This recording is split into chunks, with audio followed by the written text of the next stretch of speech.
السلام عليكم ورحمة الله وبركاته.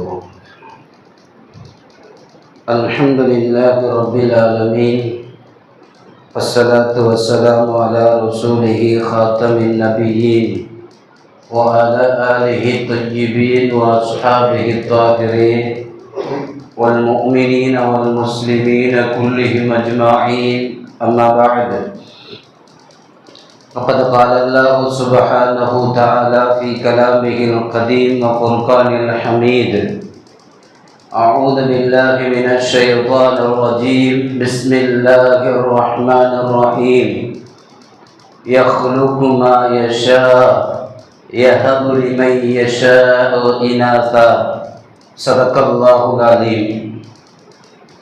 وقال رسول الله صلى الله عليه وسلم: من ولدت له ابنة فلم يئدها ولم يهنها ولم يؤثر ولده عليها أدخله الله بها الجنة.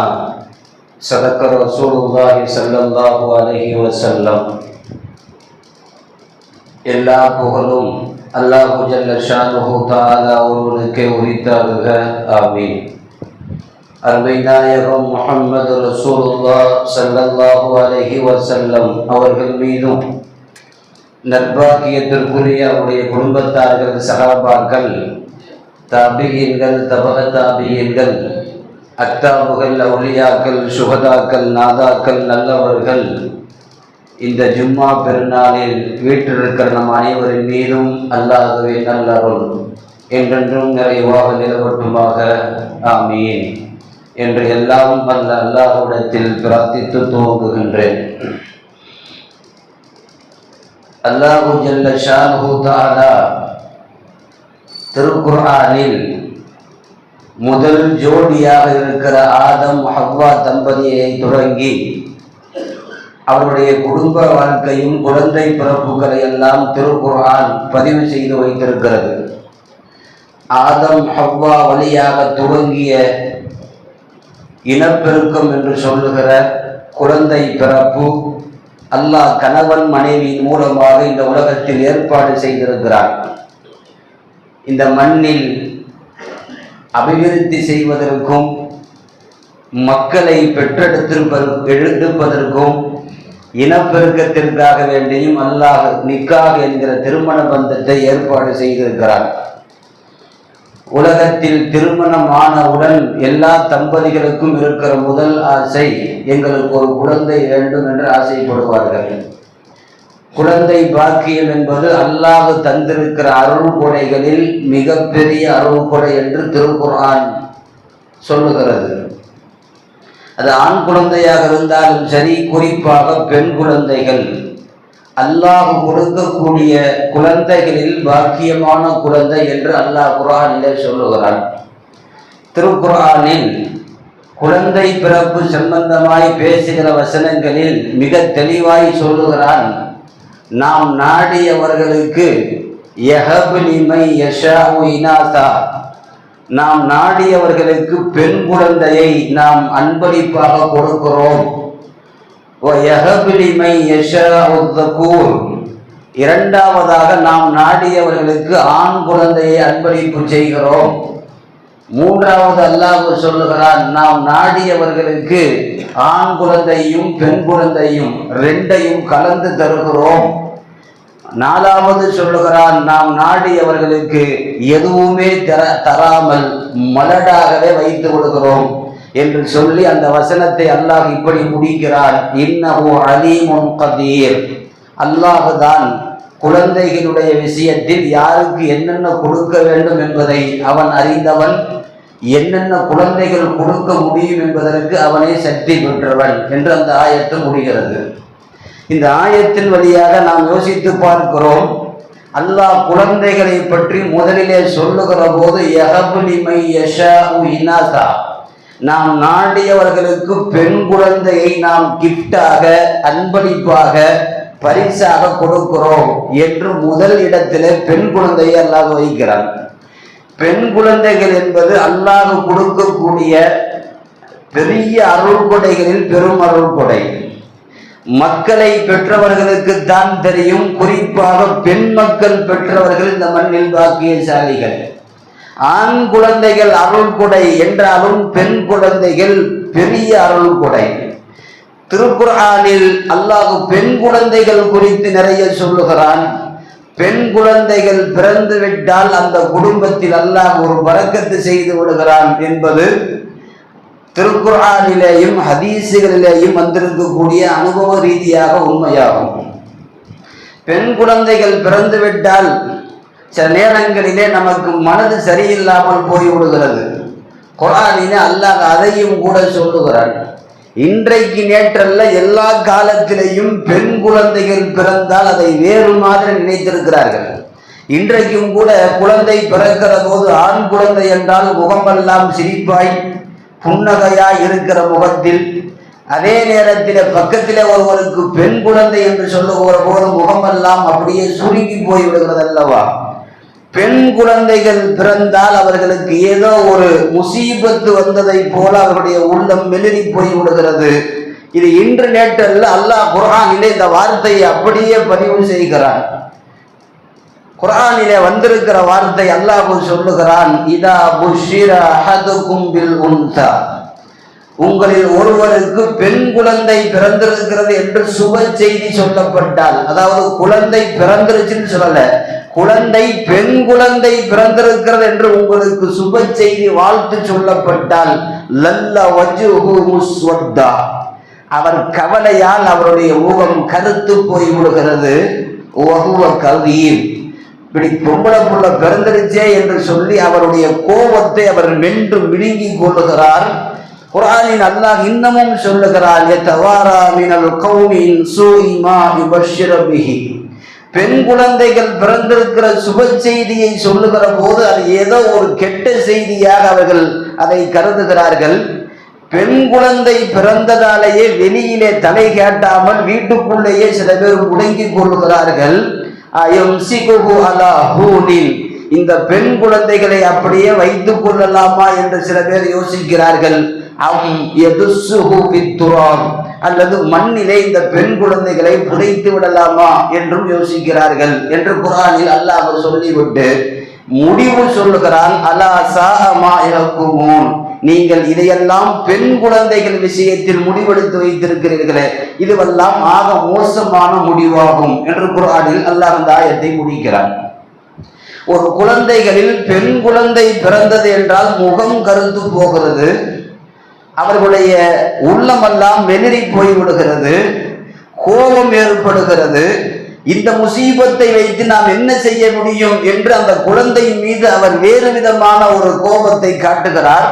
பெண் குழந்தை பிறந்தால் நாம் குடும்பத்தாரிடம் போய் நாம் எப்படி சொல்லுவது என்று அவர் வெட்கப்படுகிறார். ஆண் குழந்தை என்று சொல்லுகிற அதே தைரியத்தில் பெண் குழந்தை என்று அவர்கள் சொல்லுவதற்கு கோழைத்தனமாக இருக்கிறார்கள்.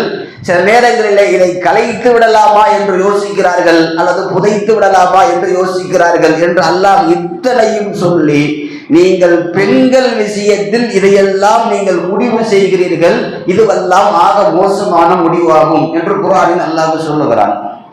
பெண் குழந்தை பிறந்தவுடன் நீங்கள் எந்த வார்த்தையை சொன்னாலும் சரி, அல்ஹம்துலில்லாஹ் என்கிற வார்த்தையை நீங்கள் சொல்லியாக வேண்டும். ஏனென்றால் பெண் குழந்தைகள் உங்களுக்கான பரக்கத்துகள். அல்லாஹ் அந்த குழந்தைகளோடு உங்களுக்கு பரக்கத்து செய்திருக்கிறான். பெண் குழந்தை பிறக்கிற போது சில நேரங்களிலே பெற்றெடுத்த தாய்மார்கள் விமர்சிக்கப்படுகிறார்கள். அந்த தாய் குழந்தை பிறக்கிற போது முதல் தடவை பெண் குழந்தையாக இருந்தால் கூட கொஞ்சம் வாய் மூடி விடுவார்கள். இரண்டாவது பிரசவத்தில் பெண் குழந்தையாக பிறந்தால் 2 பெண் குழந்தைகளை பெற்றெடுத்து விட்டால் அந்த குடும்பத்தில் அதுவரை அந்த மருமகளை நன்றாக நடத்திய குடும்பம் இப்போது வேறு மாதிரி பார்க்கிறது. 3வது பெண் குழந்தை அந்த பெண் பெற்றெடுத்து விட்டால் சில நேரங்களிலே இவள் முசீபத்தானவள், ஆண் வாரிசு இல்லாமல் பெண்ணாக பெற்றுக் கொண்டிருக்கிறாள், என் குடும்பத்திற்கு இவள் ஆக மாட்டார் என்று வேறு கல்யாணம் முடிப்பதற்கு கூட சில குடும்பத்தினர்கள் துணிந்து விடுகிறார்கள். ஆனால் அல்லாஹ் சொல்லுகிறான், அலா சாஅமா யஹ்குமூன், பெண் குழந்தை பிறந்தால் நீங்கள் அதை முசீபத்தாக பார்ப்பதும் பெற்றெடுத்த தாயை நீங்கள் வேறு மாதிரி விமர்சிப்பதும் இதுவெல்லாம் ஆக மோசமான முடிவைத்தான் நீங்கள் சந்திப்பீர்கள் என்று குர்ஆன் சொல்லுகிறது. ஒரு குழந்தை பெறுகிற சுய இஷ்டத்தில் எந்த தாய்க்கும் அல்லாஹ் தரவில்லை. ஒரு தாயால் எனக்கு ஆண் குழந்தை தான் பிறக்க வேண்டும் என்றோ அல்லது எனக்கு பெண் குழந்தை தான் வேண்டும் என்றோ ஒரு தாய் தன்னுடைய கற்பு அறையில் எந்த பெண்ணும் சரி செய்து விட முடியாது. ஒரு குழந்தையை மாற்றுகிற சக்தி ஆணுக்கும் இல்லை பெண்ணுக்கும் இல்லை. அந்த இடத்தில் அல்லாஹ் இருக்கிறான். நாம் நாடியதை நாம் படைப்போம் என்று அல்லாஹ் குர்ஆனிலே சொல்லுகிறார். கர்ப்பத்திலே ஒரு பெண்ணை வைப்பதும் அவன்தான், ஆணை வைப்பதும் அவன்தான். ஆனால் பெண் குழந்தை பிறக்கிற போது அதை பெற்றெடுத்த பெண்கள் விமர்சிக்கப்படுகிறார்கள். நமக்கெல்லாம் தெரியும், 120வது நாளில் கர்ப்ப அறையில இருக்கிற அந்த சதை கட்டிக்கு ரூஹ் ஊதுவதற்கு ஒரு மலக்கு வருகிறார். குர்ஆனுடைய தஃசீர்களில் வருகிறது. 120வது நாள், அதாவது 4வது மாசம், 120வது நாள் வரைக்கும் ரூஹ் இருக்காது, துடிப்பு இருக்காது, இருதயம் துடிக்காது. அது சதை பிண்டம். மிகச்சரியாக 120வது நாள், அது 119லேயும் ஊதப்படுவதில்லை, 121வது நாளிலேயும் ஊதப்படுவதில்லை. குர்ஆன் சொல்லுகிறது 120வது நாளில் அல்லாஹ் ஒரு மலக்கை அனுப்புகிறான், ரூஹ் ஊத சொல்லுகிறான். ஊதுகிற போது அந்த மலக்கு 3 விஷயம் அல்லாஹ்விடத்திலே கேட்கிறார். கற்பறையில இருந்து கொண்டு அல்லாஹ்விடத்திலே பேசுகிறார். யா அல்லாஹ், இந்த குழந்தைக்கு ரூஹ் ஊத சொல்லுகிறாய், ஆயில் எவ்வளவு ஊத? 80 வருஷத்திற்கு ஊதவா அல்லது இத்தனை மாசத்திற்கு ஊதவா? ஆயில் எவ்வளவு? அல்லாஹ் சொல்லுகிறான், இந்த ஆயில் ஊது.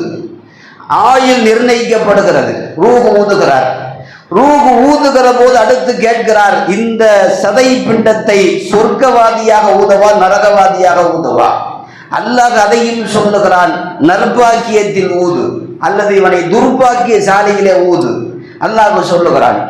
3வது, இங்கே மிக முக்கியமாக கவனிக்க வேண்டும். அந்த மலக்கு கேட்கிறார், இந்த சதை பிண்டத்தை ஆணாக ஊதவா பெண்ணாக ஊதவா?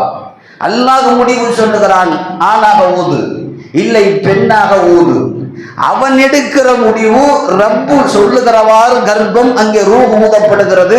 கர்ப்ப அறையில் அல்லாஹ் சொல்லுகிற முடிவில் அந்த சிசு அங்கே தயாராகிறது. இங்கே நாம் யோசித்து பார்க்கிறோம், ரப்பு தான் முடிவு செய்கிறான். அவன் தான் கர்ப்பத்தை சரி செய்கிறான். அந்த கர்ப்பத்தில் எவ்வளவு காலம் அந்த குழந்தை வாழ வேண்டும் என்று அவன் முடிவு செய்கிறான். அந்த குழந்தைக்கு உண்டான ரிசுக்கை அவன் முடிவு செய்கிறான். ஆக குறிப்பாக அது பெண்ணா அல்லது ஆணா என்பதை அவன் தான் முடிவு செய்கிறான். ஒரு குழந்தை பெண்ணாக பிறக்கிற போது வீட்டுக்கு வந்திருக்கிற மருமகளை மிக மோசமானவள் என்றும் பரக்கத்தில்லாதவள் என்றும் வெறும் பொட்டப்புள்ளையாக பெத்து போடுவாள் என்று சொல்லி பேசுகிறோமே, அவர்கள் மனிதர்களை திட்டவில்லை, மருமகளை திட்டவில்லை, ரப்பை திட்டுகிறார்கள். ரப்பு தானே படைக்கிறான், அவன் தானே பெண் குழந்தையாக தேர்வு செய்கிறான். குர்ஆனிலே வருகிறது, அலா சாஹமா யஹ்குமூன், யாரெல்லாம் பெண் குழந்தைகளை பெற்றதற்காக வேண்டி ஒரு பெண்ணை விமர்சிக்கிறார்களோ அவர்களுடைய முடிவு ரொம்ப மோசமானது என்று அல்லாஹ் சொல்லுகிறான். இது குர்ஆனிலே அல்லாஹ் சொல்லுகிற செய்தி. இன்றைக்கு நாம் பார்க்கிறோம், நிறைய இடங்களில் பெண் குழந்தைகள் இருந்தாலே கொஞ்சம் முகசுளிப்பு வந்து விடுகிறது. என்னுடைய குடும்பத்தில் மருமகள் சரியில்லை, 3 பொம்பளை புள்ள என்று விமர்சிக்கக்கூடிய தாய்மார்கள் இருக்கிறார்கள். இன்னும் சொல்ல போனால் காதும் காதும் வைத்ததை போல மகனுக்கு வேறொரு கல்யாணத்தை செய்வதற்கு முடிவு செய்கிறார்கள். ஒன்று தெரிந்து கொள்ள வேண்டும், நீங்கள் எத்தனை பெண்ணை மாற்றி நம்முடைய பிள்ளைகளுக்கு மனம் முடித்து வைத்தாலும் பூமியிலே விவசாயம் செய்வதற்கு எந்த விதை போட்டாலும் பூமி போடுகிற விதையைத்தான் முளைக்க வைக்கும். அதே போலத்தான் பெண்கள் ஒரு விவசாய நிலம் போல, அவர்கள் ஆணாகவோ பெண்ணாகவோ அவர்கள் மாற்ற முடியாது. ஆண் என்ன விதைக்கிறானோ அதனுடைய விதைப்பின் மூலம் அல்லாஹ் ஆணாக பெண்ணாக மாற்றுகிறான். நிறைய குடும்பங்களிலே இப்படி இருக்கிறது. நானும் பொம்பளை பிள்ளை, இனி என் மருமகள் இது சரிப்பட்டு வராது, வேறு ஒரு பெண்ணை நான் நிக்காக செய்து என்னுடைய பிள்ளைக்கு வைக்கிறேன் என்று சொல்லி வேண்டும் என்று தலாக்கெல்லாம் கொடுக்கிறார்கள். குலாவை கேட்டு வாங்க சொல்லுகிறார்கள். இது போன்ற காலங்களில் நாம் யோசித்து பார்க்கிறோம். நபி ஸல்லல்லாஹு அலைஹி வஸல்லத்தினுடைய பிறப்பதற்கு முன்பு ஐயாமுல் ஜாஹிலியா, இருண்ட காலம் என்று சொல்லுகிறோம் இல்லையா, அந்த காலங்களில் யாருடைய வீட்டிலாவது ஆண் குழந்தை பிறந்து விட்டால் கூட்டமாக அந்த குடும்பத்தில் போவார்கள் அரபுகள் வாழ்த்து சொல்வதற்கு. கையை கொடுத்து கட்டி பிடித்து உனக்கு ஆண் குழந்தை பிறந்து விட்டது என்று வாழ்த்து சொல்லுவார்கள். அதே நேரத்திலே பெண் குழந்தை பிறந்து புதைக்கப்பட்டால் அல்லது பெண் குழந்தை பிறந்து இறந்து பிறந்தால் அதே போல அரபுகள் அந்த குடும்பத்திற்கு கூட்டமாக போய் வாழ்த்து சொல்வார்கள். ஒரு முசீபத்து உன்னை விட்டு போயிருச்சு. ஆண் குழந்தை பிறக்கிற போது கூட்டமாக வாழ்த்து சொல்ல வந்தவர்கள் பெண் குழந்தை பிறந்து அதை புதைக்கப்பட்டால் அல்லது கொல்லப்பட்டால் வாழ்த்து சொல்வதற்கு போவார்கள். அந்த காலம் அப்படித்தான் இருந்தது. நாமெல்லாம் துக்கம் ஏற்பட்டால் மௌத்து வீட்டிற்கு போய் துக்கம் விசாரிக்க போவோம். ஆனால் அன்றைய காலத்தில் ஒரு வாழ்த்து சொல்வதற்காக பெண் குழந்தை இறந்ததற்காக வேண்டி வாழ்த்து சொல்வதற்கு கூட்டம் கூட்டமான போன காலத்தில் தான் நபி ஸல்லல்லாஹு அலைஹி வஸல்லம் அந்த மண்ணில் நபியாக பிறக்கிறார்கள். பெண் குழந்தைகள் புதைக்கப்படக்கூடிய காலத்தில் நபி ஸல்லல்லாஹு அலைஹி வஸல்லம் பெண்களுக்கு முன்னால் ஏற்படுத்திய அந்த புரட்சியான வார்த்தை உலகத்தில் யாரும் அப்படி சொல்லி இருக்க முடியாது. உங்களுக்கு சொர்க்கம் வேண்டுமா? தொழுதால் சொர்க்கம், நோன்பு வைத்தால் சொர்க்கம், ஹஜ்ஜி செய்தால் சொர்க்கம், ஜிஹாது செய்தால் சொர்க்கம், எல்லாம் தாண்டி பெருமானார் சொன்னார்கள், உனக்கு ஒரு பெண் குழந்தை பிறந்து விட்டதா, ஒழுக்கத்தோடு வளர்த்துக்கொள், அது உனக்கு சொர்க்கம் என்று சொன்னார்கள் ஸல்லல்லாஹு அலைஹி வஸல்லம் அவர்கள். சொர்க்கத்திற்கு தகுதியாய் இருப்பதற்கு ஒரு பெண் குழந்தை நீ பெற்றெடுத்துக்கொள் என்கிற வார்த்தையை நபி ஸல்லல்லாஹு அலைஹி வஸல்லம் அரபு மண்ணிலே பதிவு செய்கிறார்கள். நமக்கெல்லாம் தெரியும், உம்ராவுக்கு ஹஜ்ஜுக்கு போனவர்கள் ஹரம் ஷரீஃபினுடைய அந்த கட்டடம் முடிகிற இடத்தில் இன்று வரைக்கும் காலி மைதானம் கொஞ்சம் விடப்பட்டிருக்கிறது. அது வரைக்கும் ஹரமுடைய எல்லை செவர் இருக்கிறது. இன்னமும் இடம் இருக்கிறது, அதை கட்டாமலேயே வைத்திருக்கிறார்கள். ஏன் தெரியுமா? போனவர்களுக்கு தெரியும், ஐயாமுல் ஜாஹிலியா காலத்தில் பெண் குழந்தைகள் பிறந்தால் தூக்கி கொண்டு வந்து அந்த மண்ணில் தான் அந்த இடத்தில் தான் அரபுகள் புதைப்பார்கள். இன்று வரைக்கும் ஹரம் ஷரீஃபினுடைய கட்டடம் அந்த மண்ணிலே கட்டப்படுவதில்லை. கட்டினாலும் கட்டுமானம் நிற்பதில்லை என்று சொல்லுகிறார்கள். தோண்ட தோண்ட அந்த மண் சிவப்பாக வருகிறது என்று சொல்லுகிறார்கள். லட்சக்கணக்கான கோடிக்கணக்கான பெண் சிசுவை அந்த மண்ணில் புதைத்தவர்கள் அரபுகள். இன்று வரைக்கும் அந்த மண் அங்கே சாட்சியாக இருக்கிறது. நபி ஸல்லல்லாஹு அலைஹி வஸல்லம் பெண் குழந்தைகளை பெற்றால் உங்களுக்கு சொர்க்கம் என்ற போது ஒரு சராபி எழுந்து சொல்லுவார், யா ரசூலல்லாஹ், எனக்கு அல்லாஹ் என்னை மன்னிப்பானா? அல்லாஹ் எனக்கு மன்னிப்பு தருவானா? நாயகம் கேட்டார்கள், அல்லாஹ் மன்னிக்கக்கூடிய அளவிற்கு நீ என்ன குற்றம் செய்தாய்? நான் ஐயாமுல் ஜாஹிலியா காலத்தில் முஸ்லீம் ஆகுவதற்கு முன்னால் பெண் குழந்தைகள் எனக்கு பிறந்தால் அதை எனக்கு பிறந்தாலும் சரி, யாருக்கு பிறந்தாலும் சரி, அதை புதைப்பதற்கு நான் தான் முதலில் நிற்பேன். அந்த குழந்தையை வைத்து கொண்டு அதை குழி தோண்டி அதை உயிரோடு புதைப்பதை நான் ரசித்து ரசித்து செய்வேன். எனக்கு ஒரு குழந்தை பிறந்தது, கொஞ்ச காலம் வளர்த்தேன், ஒரு 2-3 வயசு இருக்கும். அது நன்றாக நடக்கக்கூடிய காலம் வருகிற போது அதை புதைக்க வேண்டும் என்கிற எண்ணம் வந்தது. நான் பாலைவனத்திற்கு கொண்டு போனேன். அந்த குழந்தையை உட்கார வைத்தேன். ஏதோ தகப்பனார் நம்மோடு விளையாடுவதற்கு அழைத்து வந்திருக்கிறார் என்று அந்த குழந்தை என்னோடு இருந்தது. பொதுவாக தகப்பனார் வெளியே போகிற போது குழந்தைகள் ஆர்ப்பாட்டத்தோடு ஆனந்தத்தோடு போகத்தானே செய்வார்கள். பக்கத்தில் உட்கார்ந்து கொண்டு குழி தோண்டுகிறேன். எதற்கு தெரியுமா? இங்கே உட்கார்ந்திருக்கிற பெண் பிள்ளையை புதைப்பதற்கு. தோண்டுகிற போது என்னுடைய தாடியெல்லாம் பாலைவனத்தினுடைய மண் மேலே படுகிறது, தாடியெல்லாம் மண். அப்போது அந்த குழந்தை என் மீது பட்டிருக்கிற மண்ணை அந்த பிஞ்சு கையால் அது தட்டி விடுகிறது. தகப்பனார் தாடியில் மண் விழுந்திருக்கிறது என்று அது தட்டி விடுகிறது. அப்போதும் கூட எனக்கு இரக்கம் இல்லை. ஈமான் வராத நெஞ்சு இல்லையா? பாறையை போல கடுமையான இதயம் கொண்டவர்கள் இல்லையா? அவர்கள் சொல்லுகிறார்கள், அப்படியும் கூட அந்த குழந்தையை நான் தட்டி விட்டு விட்டு குழி தோண்டினேன். பிறகு அதை நான் உள்ளே இறக்கி வைத்தேன். அதையே ஆபத்தி என் தந்தையே தந்தையே என்று கத்தியது. கத்த கத்த நான் மண்ணை போட்டு மூடி விட்டு வந்தேன். இப்படியெல்லாம் என் காலத்தில் குழந்தைகளை கொண்டிருக்கிறேன் யா ரசூலல்லாஹ். இப்போது நீங்கள் சொல்லுகிற போது நான் வருத்தப்படுகிறேன். அல்லாஹ் என்னை மன்னிப்பானா? நபி ஸல்லல்லாஹு அலைஹி வஸல்லம் அழுதார்கள். அழுது விட்டு சொன்னார்கள், உன் வாழ்க்கையில் எப்போது எத்தீமான பெண் குழந்தைகளை பார்த்தாலும் அதை எடுத்து நீ வளர்க்க ஆரம்பி, அந்த குற்றத்திற்கு இதுதான் பரிகாரம் என்று சொன்னார்கள் நபி ஸல்லல்லாஹு அலைஹி வஸல்லம். அந்த சகாபியின் வரலாறில் மௌத்தாகிற போது 90 பெண் குழந்தைகளை வளர்த்து திக்காக செய்து கொடுத்தார் என்று நாம் வரலாற்று குறிப்புகளே பார்க்கிறோம். நான் எதற்கு சொல்ல வருகிறேன், ஒரு பெண் குழந்தை என்பது இந்த உம்மத்தில் அல்லாஹ் முஸ்லிம்களுக்கு பரக்கத்தாக வைத்திருக்கிறான். நபி ஸல்லல்லாஹு அலைஹி வஸல்லம் பெண் குழந்தைகள் குறித்து, அந்த குழந்தைகள் வளர்க்கப்படுவது குறித்து, அந்த குழந்தைகளுக்கு ஆண் குழந்தைகளை விடவும் பெண் குழந்தைகளை மதிக்கக்கூடிய குடும்பத்தில் அல்லாஹ் மிகப்பெரிய பரக்கத்துக்களை செய்கிறான் என்பது மட்டுமல்ல, அவர் சொர்க்கவாதியாக உலகத்தில் வாழுகிறார் என்கிற நட்பேற்றை பெண் குழந்தை பெற்ற தகப்பனுக்கு நபி ஸல்லல்லாஹு அலைஹி வஸல்லம் சொன்னார்கள். பெருமானாருக்கு கூட 3 ஆண் குழந்தைகள், ஆனால் சின்ன குழந்தைகளிலேயே அல்லாஹ் அவைகளை எல்லாம் மௌத்தாக்கினான். 4 பெண் குழந்தைகள் பெருமானாருக்கு கொடுத்து, அந்த 4 பெண் குழந்தைகளை வளர்த்து ஆளாக்கி நிக்காக செய்து பேரன் பேத்திகள் எல்லாம் பெற்றது பெண் குழந்தையின் மூலமாகத்தான். இன்றைக்கு வரைக்கும் அஹ்லே பைத் என்று சொல்லுகிறோமே, ரசூலுல்லாஹ்வுடைய புனித குடும்பம் என்று, அந்த புனித குடும்பம் ரசூலுல்லாஹ்வுடைய பரம்பரை ஆண் குழந்தைகளிலிருந்து எதுவும் இல்லை, பெண் குழந்தையின் மூலமாகத்தான் இந்த உலகத்தில் குடிகொண்டிருக்கிறது. அல்லாஹ் பெண்ணை பெருமானாருக்கு பரக்கத்தாக்கி கொடுத்தான். உங்கள் வம்சம் கியாமத்து வரைக்கும் ஃபாத்திமாவின் மூலமாகவும் பெண் குழந்தையின் மூலமாகவும் உலகத்திற்கு போகும் என்கிற அந்த பெண் குழந்தைகள் மூலமாகத்தான் ரசூலுல்லாஹ்வுடைய பரம்பரை இன்று வரை மண்ணிலே வாழுகிறது. நான் எதற்கு சொல்ல வருகிறேன், நபிமார்களுக்கு அல்லாஹ் பெரும்பாலும் பெண் குழந்தைகளை தான் கொடுத்திருக்கிறான்.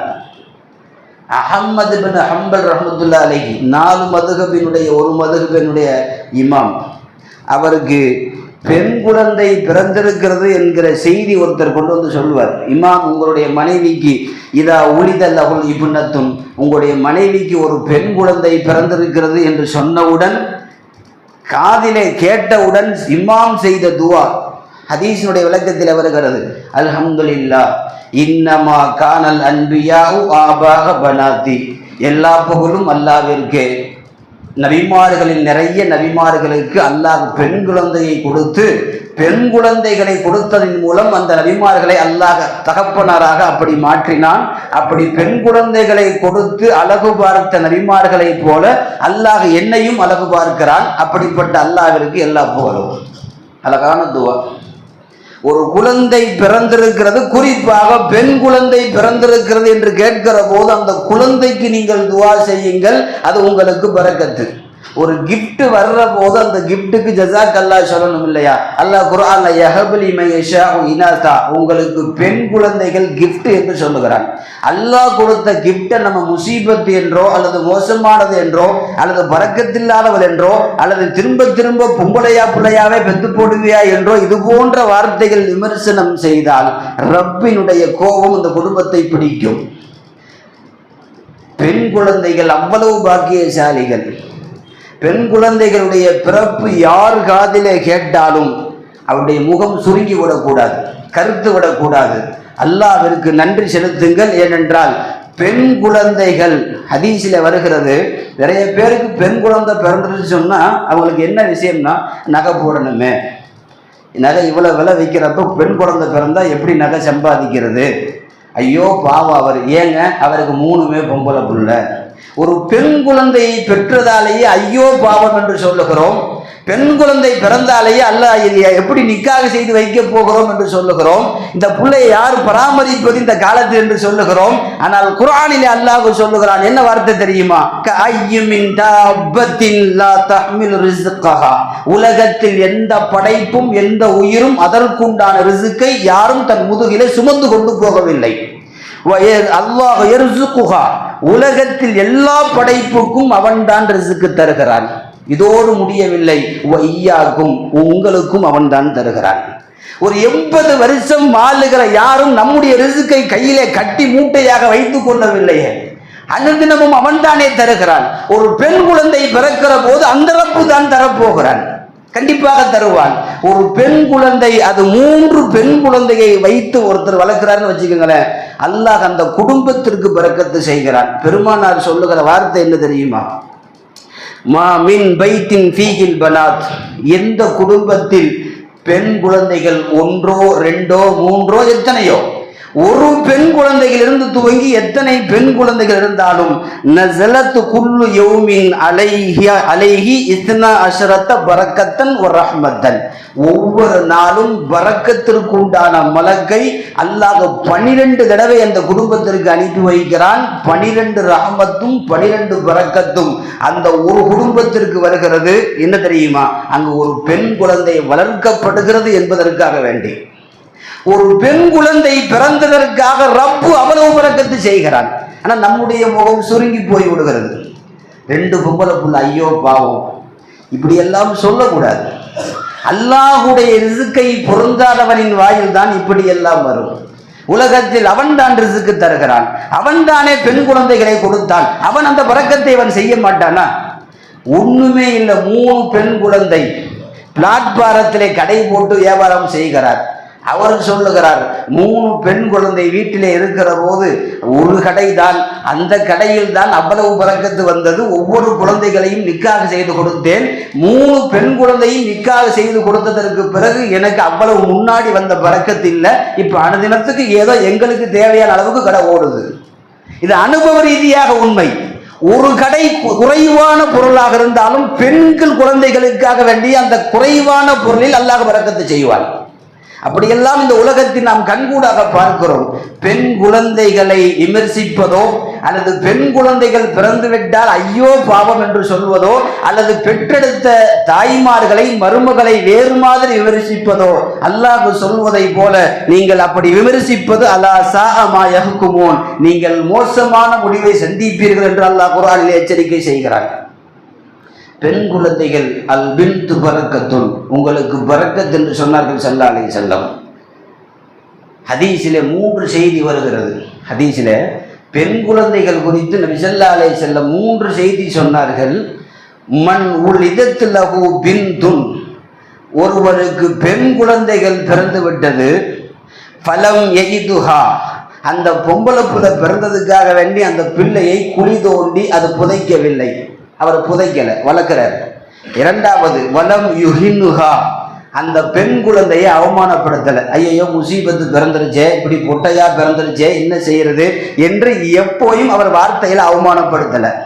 3வது வலம் யுஸிர் வலதஹு அலைஹா, ஆண் பிள்ளையை விட அந்த பெண் பிள்ளையை மட்டமா கருதலை.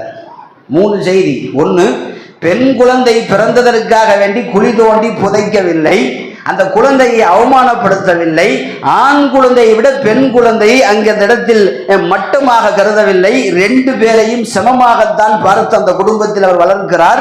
இந்த 3ஐயும் ஒரு தகப்பன் செய்து விட்டால் அது ஹலஹுல்லாஹு பிஹால் ஜன்னா, அந்த குழந்தையை பெற்று வளர்த்ததற்காக வேண்டியே அந்த தகப்பனார் சொர்க்கத்திற்கு போவார் என்று சொன்னார்கள் ஸல்லல்லாஹு அலைஹி வஸல்லம் அவர்கள். பெரும் பெரும் அமல் செய்து மௌத்தானால் மட்டும் சொர்க்கம் அல்ல, ஒரு பெண் குழந்தையை பெற்று அவன் நல்ல முறையில வளர்த்து மௌத்தானாலும் ஹாதா ஜன்னத்துன், அவர் சொர்க்கவாதி என்று சொன்னார்கள் ஸல்லல்லாஹு அலைஹி வஸல்லம். உலகத்தில் சொர்க்கவாதியாக மாற்றுவதற்கு தான் சில பேருக்கு அல்லாஹ் பெண் குழந்தைகளை கொடுப்பார்.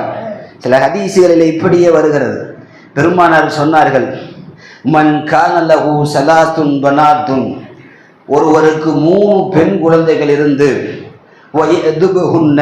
அந்த பெண் குழந்தைகளுக்கு நல்ல முறையிலே ஒழுக்கம் கொடுத்து கல்வி கொடுத்து வயர்ஹமுஹுன்ன, அந்த பிள்ளைகள் மீது இரக்கம் காட்டி வளர்த்து, யார் எந்த தகப்பன் அந்த குழந்தைகளுக்கு ஒழுக்கமும் இரக்கமும் கொடுத்து வளர்ப்பானோ, நபி ஸல்லல்லாஹு அலைஹி வஸல்லம் வஜபத்துல் லஹுல் ஜன்னா, இந்த முஹம்மது சொல்லுகிறேன் அவருக்கு சொர்க்கம் வாஜிபாகி விட்டது.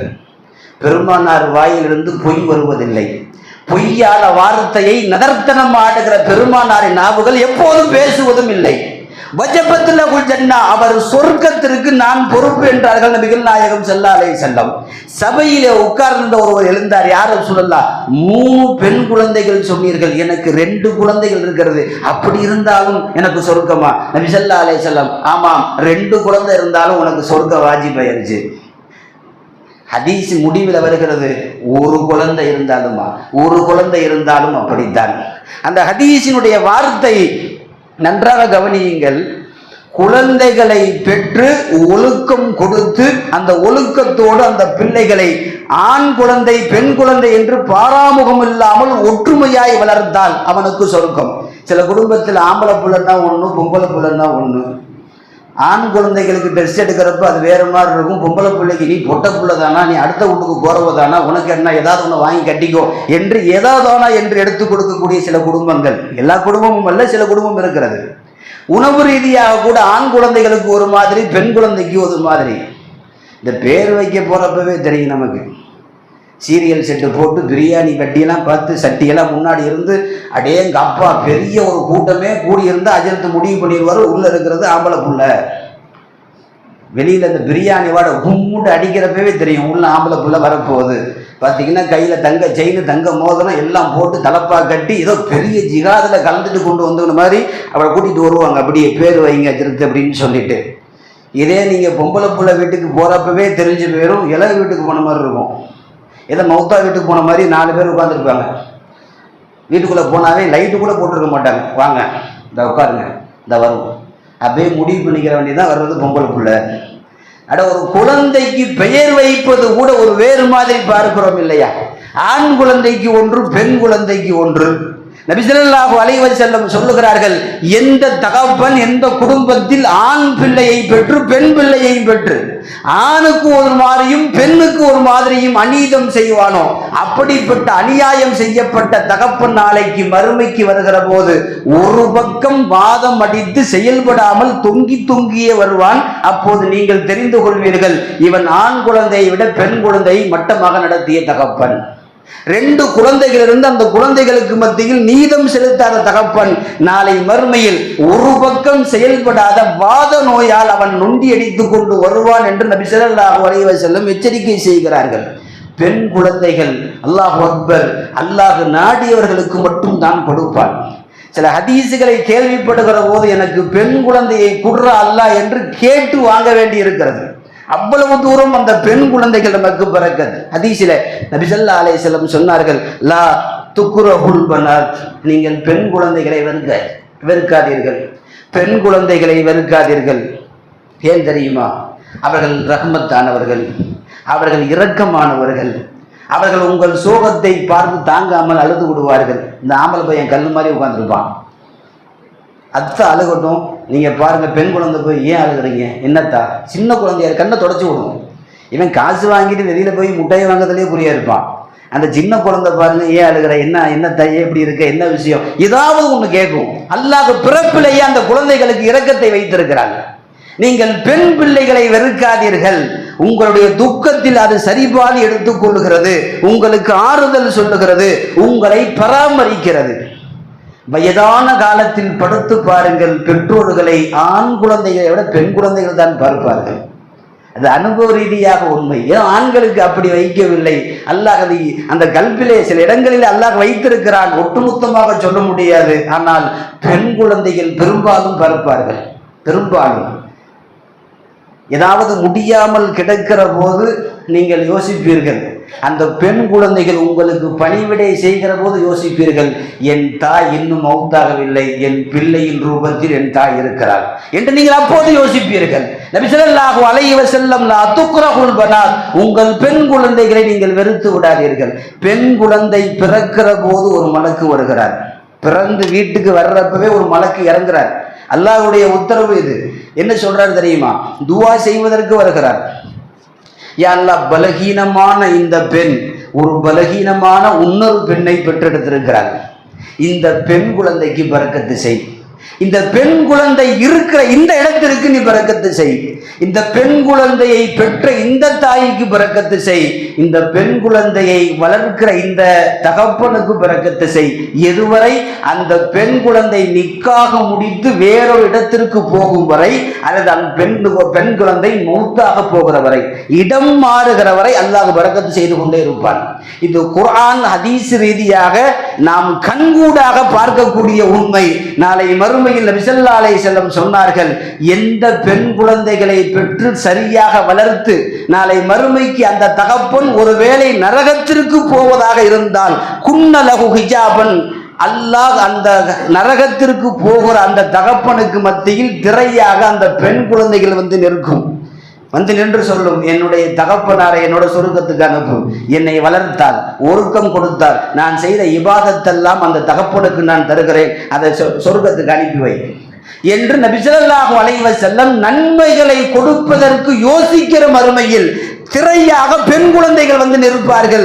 எந்த தகப்பனையும் நரகத்திற்கு போக அவர்கள் சம்மதிக்க மாட்டார்கள் என்று நபி ஸல்லல்லாஹு அலைஹி வஸல்லம் பெண் குழந்தைகள் குறித்து அவருடைய இரக்கங்கள் குறித்து ஹதீஸிலே பதிவு செய்கிறார்கள். ஆகவே குர்ஆன் நமக்கு சொல்லுகிற வார்த்தை என்ன தெரியுமா? யஹபு லிமை யஷாஉ இனாஸா.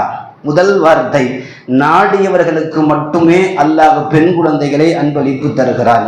பெண் குழந்தை எந்த குடும்பத்தில் பிறந்தாலும் ஐயோ பாவம் என்று பேசாதீர்கள், ரப்பு தருவான், ரப்பு தருவான். ஒரு காலத்தில் 12 பெண் குழந்தைகளை பெற்று கரை சேர்த்த பெரிய பெரும் ஏழை குடும்பம் எல்லாம் உண்டு. எந்த குமரையும் அல்லாஹ் கரையேறாமல் வைத்து விட மாட்டான். அவன் பொறுப்பு அது. எத்தனை பெண் குழந்தைகள் இருந்தாலும் அவன் கொடுப்பான். அது பரக்கத்து, அல் பின்து பரக்கத்து. குழந்தைகளை திட்டாதீர்கள். பெண் குழந்தைகளை பெற்றதால் உங்கள் வீட்டினுடைய மருமகளை மோசமாக விமர்சிக்காதீர்கள் என்றெல்லாம் நமக்கு திருக்குர்ஆன் ஹதீஸுகள் நமக்கு தொடர்ந்து வருகிறது. எல்லாம் வல்ல இறைவன் பெண் பிள்ளைகளை நேசிக்கிற, நம்முடைய குடும்பத்தில் பெண் குழந்தைகள் பிறந்தால் அதை பரக்கத்தாக கருதுகிற நல்ல மார்க்க அறிவை அல்லாஹ் எல்லோருக்கும் தந்தல் புரிவானாக. நாளை மறுமைக்கு பெண்களால் அந்த குழந்தைகளால் சொர்க்கம் போகிற நல்ல தகப்பன்களாக அல்லாஹ் எல்லோரையும் ஆக்கி வைப்பானாக. ஆமீன். வாஃபிரு தஅவானா அல்ஹம்துலில்லாஹி ரப்பில் ஆலமீன்.